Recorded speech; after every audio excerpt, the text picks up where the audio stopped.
Oi pessoal, tudo bem aí com vocês? Vamos para mais uma aula de integração e a aula de hoje é a aula número 4, que é sobre conversão e batismo.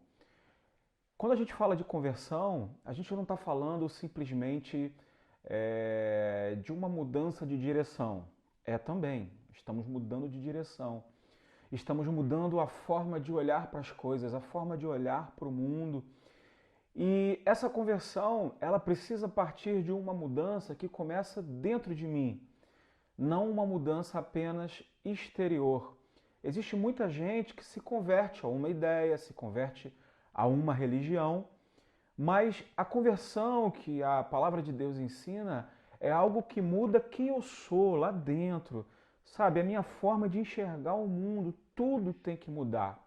Quando João Batista ele vem batizando no deserto, ele diz o seguinte: olha, arrependei-vos. Primeiro a gente tem que se arrepender. E aí depois a gente batiza. Esse batismo é um batismo de arrependimento. Ele começa mudando o ser humano na sua estrutura. Ele passa a ser uma nova criatura. Então, falando de arrependimento e batismo, eu vou estar sempre falando dos dois assim juntos, tá? Não separando durante toda a aula, não. São coisas que eu vou estar sempre falando juntos. Eu preciso me arrepender, não me arrepender de um pequeno erro que eu fiz, mas me arrepender do homem falho, pecador e miserável que eu sou. Eu preciso entender o Deus grande, maravilhoso, santo, que se entregou por mim, que derramou o seu sangue por mim, como vimos nas outras aulas. E aí eu me coloco diante de Deus, numa situação de alguém que precisa ter o seu ser transformado, a sua vida exterior e o seu ser interior transformado, ainda que eu continue sendo sempre pecador. Mas agora eu estou sendo lavado e remido pelo sangue de Jesus. A minha vida vai ser diferente, a minha mente vai pensar diferente, os meus propósitos de vidas agora vão ser diferentes. Eu vou caminhar numa direção totalmente diferente daquilo que era no meu passado. É por aí que a gente vai seguir. A nossa aula, ela começa na apostila, página número 14, e eu vou ler aqui com vocês. A gente tem a introdução de Atos 2:36, e embaixo vai dizer assim: até agora verificamos que fomos criados para vivermos em relação plena e harmoniosa com Deus. Essa relação foi quebrada através do pecado. Como consequência, todos os homens se tornaram culpados e marcados pelo pecado, e Deus providenciou a nossa salvação através da obra de Jesus Cristo. Mas sabemos, todas essas coisas apenas não é o suficiente. Apenas tomar conhecimento e concordar com ela não traz salvação. Pelo contrário, pode nos tornar mais culpados ainda se concordarmos com a verdade, sem, contudo, tomarmos um posicionamento com relação a ela. É necessária uma atitude da nossa parte, uma resposta ao convite que Deus nos faz. Deus ele vem, toca no nosso coração e faz um chamado que é irresistível. E da nossa parte respondemos a isso.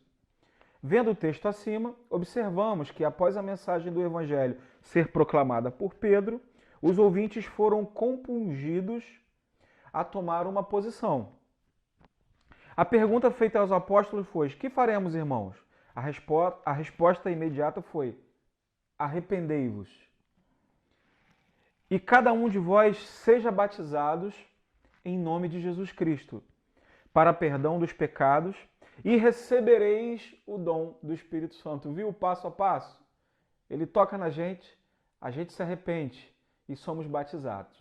Sem falar que recebemos também o dom do Espírito Santo. Esse Espírito Santo maravilhoso que entra dentro de nós, faz morada dentro de nós, nos ajuda na caminhada no dia a dia, vai mostrando quando a gente está errando, vai mostrando aquilo que precisamos mudar. O Espírito Santo vai fazendo essa obra dentro de nós, né? O nosso papel é não se tornar duro, é não se tornar fechado, é não se tornar uma pessoa que não deixa o Espírito trabalhar, né? Precisamos estar sempre nessa posição, não de defensiva, mas uma posição de Espírito Santo, trata em mim, fala comigo, trabalha comigo, muda quem eu sou, muda os meus sentimentos, aquilo que eu sempre erro e não consigo mudar, muda em mim, faz uma obra em mim. O nosso papel tem que ser esse. E por que a gente tem que se arrepender? A gente tem que se arrepender, está escrito também aqui na lição, lá embaixo. A resposta é óbvia, porque ninguém pode ser perdoado de algo se não se arrepender do que fez. Só quem se converte de verdade se arrepende, e só quem se arrepende se converte. Uma coisa está ligada à outra. Porém, se arrepender não é a mesma coisa que ter remorso, tá ok?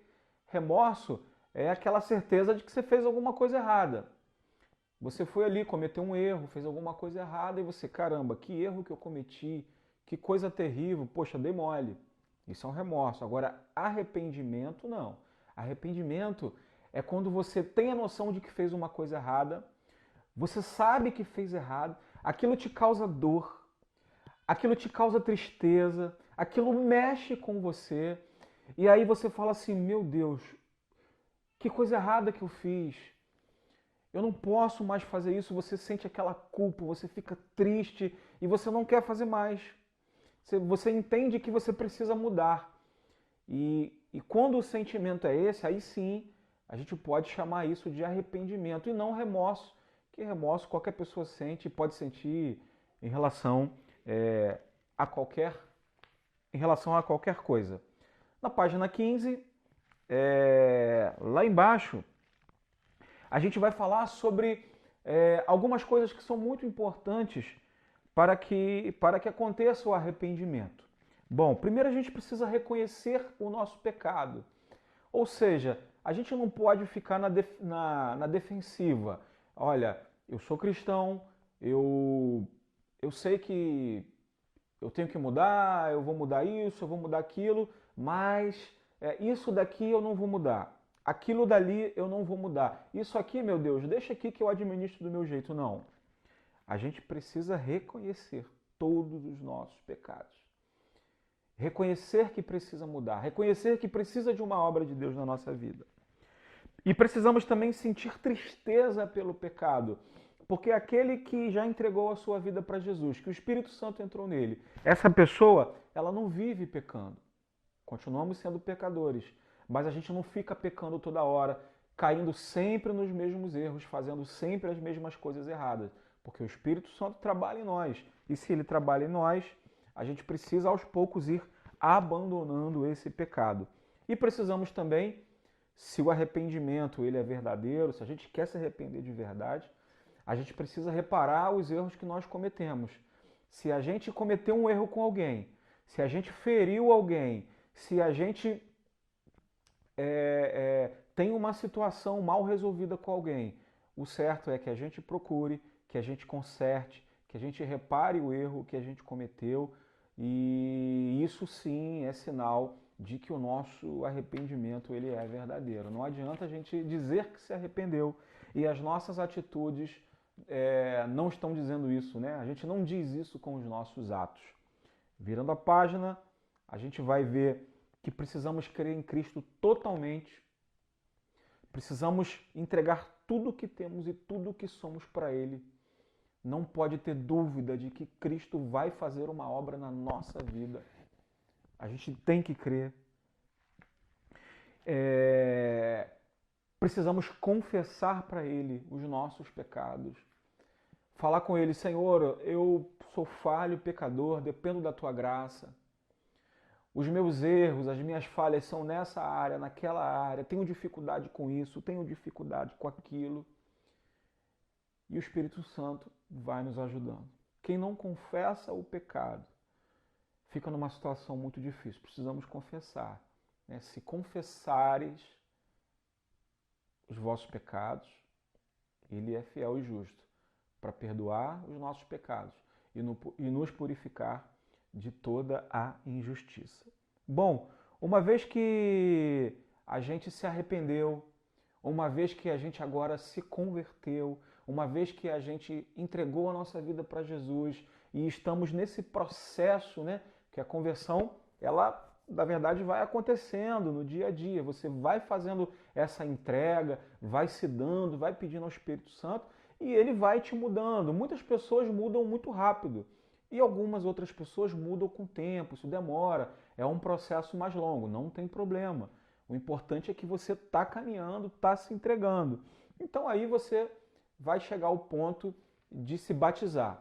O batismo, ele é um reconhecimento público de que agora você tomou uma decisão na sua vida de seguir a esse Cristo. A sua vida é outra. Os valores que você quer para a sua vida agora são outros valores. O caminho que você vai trilhar agora é diferente. A sua forma de enxergar o mundo é diferente. Você não tem mais compromisso com o mundo. Você não tem mais compromisso com o velho homem, com aquele homem que era antes pecador, que só fazia coisas erradas, que estava condenado pelo pecado. Não. Agora eu sou uma pessoa diferente. E através do batismo, o batismo em si é uma forma de mostrar isso para o mundo. E o que João Batista falava, né, como nós já vimos, é que você, antes de se batizar, você precisa entender a mensagem. E a mensagem é o quê? Arrependei-vos. Ok? Na nossa classe de integração, todas as pessoas já são batizadas, né? E teremos nas próximas também algumas pessoas que não são batizadas, que ainda vão se batizar. Então a gente não vai entrar muito profundo para o vídeo não ficar grande na questão do batismo, apenas pincelar alguns pontos. Bem, na nossa apostila, na página 18, ela esclarece algumas dúvidas. Muita gente pergunta se a gente batiza criança. Nós, na nossa congregação, na nossa igreja, a gente não batiza criança, porque entendemos que uma criança pequena, ela ainda não tem condição de entender aquele momento. E nós esperamos que ela cresça, que ela tenha um certo entendimento e ela realmente, entendendo que é isso que ela quer para a vida dela, ela quer caminhar nesse caminho, então ela vai se batizar. É pecado batizar criança? Olha, tem muitas igrejas que batizam crianças. No passado era assim, a igreja presbiteriana batiza crianças, nem todas, né, porque já existem outros pensamentos, mas muitas batizam crianças, tem igreja que batiza.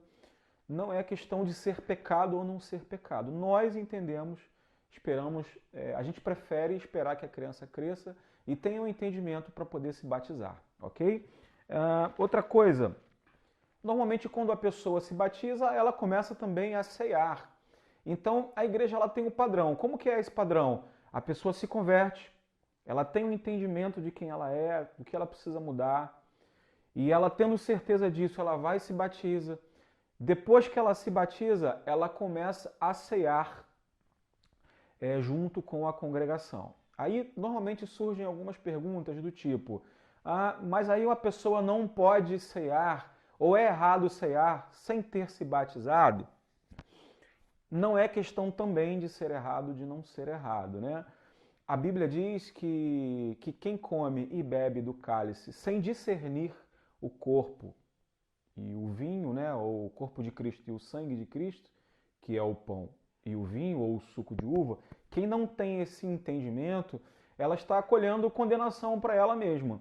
Então, no passado, né, a gente olhando os textos bíblicos, olhando ali a história, a gente vê que as pessoas comiam o pão e o vinho de qualquer jeito, até se embebedavam com isso e tal. E aí a palavra de Deus mostra, se você vai comer e beber, você tem que ter o entendimento do que você está fazendo.